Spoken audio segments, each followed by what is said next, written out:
everybody. We are here today with Jade Marchandeau. She presented one of her films to our festival this year. The film is called Parallelism, or How to Live Next to Others. And we are very glad to have her here to talk about a little bit about her film. So, welcome, Jade. Hello. Nice to meet you. Nice to meet you. Um, Sorry, I just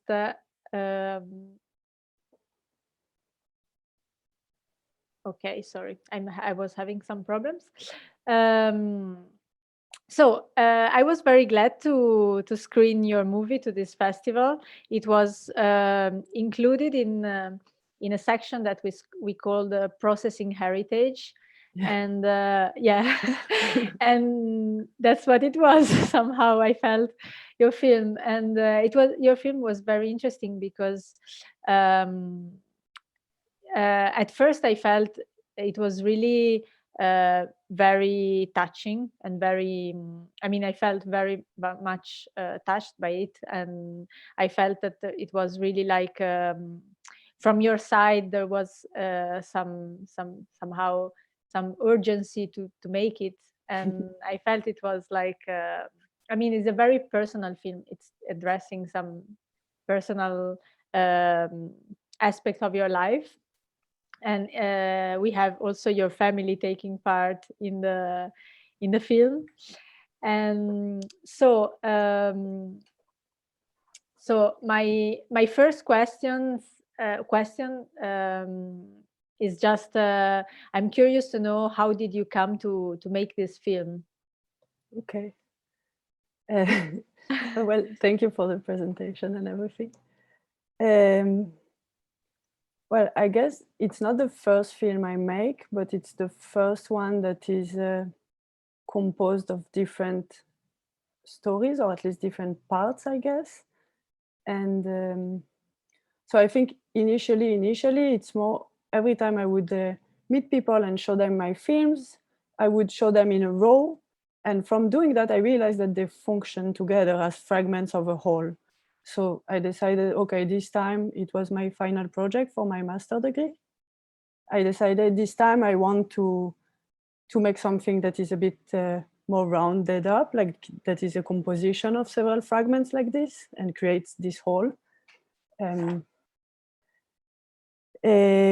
But I guess it's not a process like when you're a filmmaker that you write a script and then you go outside and you plan what you're gonna shoot, etc. It's more of an instinctive kind of thing that is, for me, it's always born like I film constantly, daily. And sometimes I remember that I filmed that, and I remember I like that, like this has some kind of potency for me. And usually it comes from one of these frame and a sentence, and this gives me kind of the kickstart to make a part of the movie or a film when I used to make only small fragments as one. It also came a lot from the desire of merging the exercise of writing with the exercise of film. I was always really like split between these two things that I really love doing and that are important to me, and somehow always wondering, how do you make art that involves literature in a way? And so I started to collect all these texts that you see in the film that I'm hanging on the wall, to collect them because I have them everywhere in words and this and that, collect them and reassemble them. And then I saw, okay, this is like so many fragments that like tell a story. Eventually they tell a story over years. Like I have texts that are really old and some that are very recent and that are put together. And I did a bit this paper roll exercise, like Proust. Mm-hmm. So, this beautiful image where he has all the text glued together. So I did the same. I printed everything and I cut it and I was trying to organize it. And initially it wasn't supposed to be, for the film, it was supposed to be my map, like my scenario. But eventually I thought, what is this gesture for me is really telling something. How do you reorganize life, and how do you take all these elements, these leftover of a past experience, and try to retell a story and try to understand it also. So I decided to include it in the film. Yeah, yeah. I felt it's definitely very strong. Also, that aspect of using the written text, and I'm glad that you explained a little bit more your process, because actually that's also what I felt when I watched the film. The fact that it's a film that it's very spontaneous, and it's very, you can understand that there was a real process Mhm. behind that, and that the film is almost showing the process, and this is the beauty of it, because Mm. it's you can really see that yeah, the filmmaker is living the process. And yeah, and it's interesting what you said about um, creating a dialogue between the visual, the image, and the literature, because actually this was also very interesting for us who selected the films and who screened it, because this festival is Yeah. also trying to create this dialogue. So every film that somehow um, is um, is mixing these two forms, it's interesting, and it's interesting to see how filmmakers can do it in different ways, and how yeah, this dialogue is possible. And Yeah. I feel in your film the also the written parts are very important part, because you can feel that they are fragments from, yeah, from different periods. Mhm. And as you said, it's very beautiful to see the action of reorganizing them. Like it's both telling something, like they are both containing some content, the Mhm. fragments themselves, but also, as you said, the action of reorganizing is already telling something else. So it was very interesting. Thank you. And yeah, I was curious to know if the conversation with your father, who is one of the main character of the film, Yeah. if you shot these conversations for the film, or if it was a material that you already had. Yeah. Actually, um, pretty much none of the material was shot specifically for this film or for a film in general. It's really, as I said, it's pretty instinctive and it's kind of mindless. Mhm. Just a moment that suddenly I want to capture, and I can't really explain why.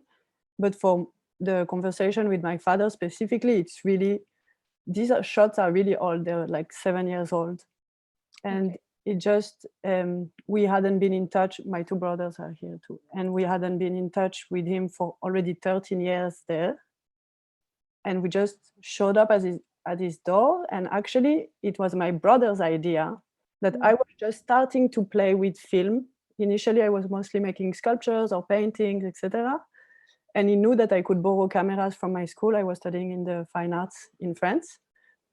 And he said, bring the camera, we're going to film it. And I don't know why he had this instinct. Maybe for him, like, it needed to have some kind of archival way to, in order for us to go there, after so much time of silence, you know and it's pretty amazing, because eventually it took 5 years until I even looked at the images. And and it's, I feel in a way it's a bit a gift my brother did to me, because I'm the only one who has used them since. I think I'm the only one who has watched them too. But Yeah. yeah, so it was really like, Wow. yeah. No, it's very interesting also to know that there were so many years passing in between, and that, yeah, as I said, you can really feel, even without knowing this background informations that you are telling us, but what you get from the film is really that there is a very deep process. That's Mm, what I get. And actually you are confirming it a little bit also with the, by telling that it took a long time to rewatch the images, and then to understand how to edit them. mm, Yeah, that's interesting. And yeah, as we were saying, your film is made of fragments. And these fragments are composed, are different materials that you put together. It was interesting to see how you edited them. I remember, for example, some images that are like were really like just associations. For example, now I'm remembering that image of the trapezist. Uh, and I was curious to know how was for you the editing process, and if this process was meaning for you a sort of transformation or liberation. um, yeah. For just the editing in itself, there is for sure something that is a bit instinctive again, but initially it always, as I said, like it always comes with first this sentence and this one image or this one idea I have, but then the composition just comes around. And also there is a lot of just staring at images, basically, like rediscovering the frames I have, because I have hundreds. Like really, I have files, and I'm so messy, and my files are just files within files within files. The dates are, I have like 5 that are like summer 2017. Okay. and and and then from these ideas, so or I have these frames I remember, or someone I'm looking, and then I rediscover things, and they make so much sense suddenly. To like, I like this way of reconnecting moments that you've already experienced and forget to actual thought. And I think it's like this way that it makes this process, and even though you don't remember, maybe unconsciously you knew that this had happened and led you here. And like, this is why by doing this I found amazing stuff. Like, there is a part that I mentioned it the moment before, where I rediscovered, and this frame for me is one of the most important frame I have, even though it's for anyone else it would be random, it would be like really, it doesn't have any aesthetic quality or anything, but we see just this girl that is saying love is gross. Yes. And for me, when I saw it, I was shocked, and I felt, okay, this is the confirmation that what I've been doing mindlessly has meaning and has like a purpose, and this is what it can generate, because this is the first day that my brother and his girlfriend met. That's her. And she's saying love is gross, which is amazing. Wow. And it's really this feeling of like, there is these moments that are turning points in our life, and we don't know it yet, and we can only know it once we go back. And suddenly, when you're able to go back, but as a spectator and not as the person who's living it, you have such a different understanding of it. And I don't know, I feel it has something really powerful, at least to me. Yes, definitely. This aspect of it's also related to how memory works, and how with time we somehow change uh, the role that some events have for us in our life. So yeah, that's very interesting, and I think it's very much related to cinema in general, but especially to the moment of editing. Because when you edit something, it's always like watching again something that was happening in the past. Yes. So there is a second layer of how to say, a second layer of experience. Like editing is a so it's it was very interesting. I'm glad that you brought this theme out, because it's true. It's really very central in your film. And No, you asked if there was something that was like more about life, that was transforming experience, kind of. So then, definitely with my the images from my father, after 5 years of just knowing they're dormant there, and refusing to process things. This was, I think, for me, like a really strong psychological process of watching this. And initially it was very, like it would do something to me. I would have a physical response to it.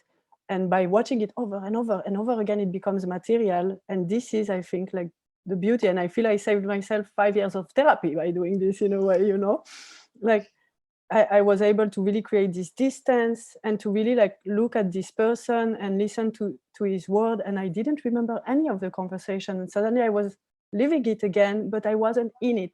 I had this power. I had the ability to stop it, and I had the ability to think about it. And and this was really for me therapeutic. But but then I sent it to my family, and Oh, I had taken so much distance from it that I didn't remember that it was hard. And when I sent them, they were like, Jade, why? Why did you do this to us? Like it was really, I don't know. yeah, the reaction was strong. Yeah, But did you felt that after they somehow understood the value and like I mean the therapeutic value of it after the first reaction, I mean. I think so. Actually, there were two films that I used these fragments. So in the first one, it was only about my father, Mhm. and this was the first process. And I think here it did something to them because I edited it and I gave them a lot of time to speak also in the film. Like in the second, in this one, the one you've seen, they don't speak so much. Mhm. It's mostly him talking. But in the first one, I gave them to see what they said to him also, and I think this was good for them because also I think what they said was really just and really in a way beautiful and interesting, you know. And it's, I think for them it was a good thing to see also to know I behaved the way I wanted to, Mm-mm. you know. Yes. Yeah. Yeah. Thank you for sharing these aspects. They are very interesting, and yeah, it's I'm very personally also I'm very interested in the therapeutic possibilities of cinema. So that's very. I mean, I'm glad that that you are shared also this background aspect of your film. Um, yeah. I'm curious to know if you are working on new projects at the moment, or you if you have new ideas. um Actually, film wise, I've decided at some point I was like, enough with the men. Why am I only filming the men in my family? Yeah. And so I decided to work on my grandmother. And I think she has and I think it would be more documentary. It's still intimate, but because I'm really curious, my grandmother was born in Tunisia and she immigrated to France when she was 19. And eventually I know kind of nothing about that. Mhm. I don't know anything about her life in Tunisia. The language has been lost. Like she speaks Arabic, but my mother just understands it, you know. And I don't really know the history. It's the Tunisian Jews, so they have a really like complicated history with exile that Mhm. I don't really know much about. So I'm kind of interested in knowing her story. So Wow. Is yeah, she still alive? yeah, she Okay. is, but she's being difficult. She doesn't want to tell me much. I think there is a lot of trauma also there, so it's hard for her to tell. So I think it will be a work for me, a work of research that I'm researching this history not through her story, but through the main sources of history I can Mhm. find and relate it to her stories. Okay. Yeah, Wow, that's interesting. I'm curious to watch it once I'm once curious it too. will be Very once it will. small beginning. Yeah, and it's good to know that you are keeping somehow exploring your family. It's like it seems like it's really your path in at the Okay. moment, at least. Yeah, so I'm really curious, and I hope there will be other moments to share your works, your future Also, works in the festival. We really like these ones, thank and you. yeah, I'm glad that you gave us your time now to talk a bit. I think It it was was my interesting. pleasure. Thank you for having me. You're welcome. You're welcome. And yeah, I just want to remember if someone watches this interview that yeah, the films will be screened until today. Today is the last day, so at 5. But I recommend to follow the path of your film maybe in other festivals. Or yeah, I recommend Thank to you. everybody to look for this film. That's really nice of you. Thank you. You're welcome. So goodbye, Jade, and Goodbye. hope to meet you in person one day. I hope so too, but great to meet Bye. you digitally first. Yes. Bye. Have a nice day. Bye.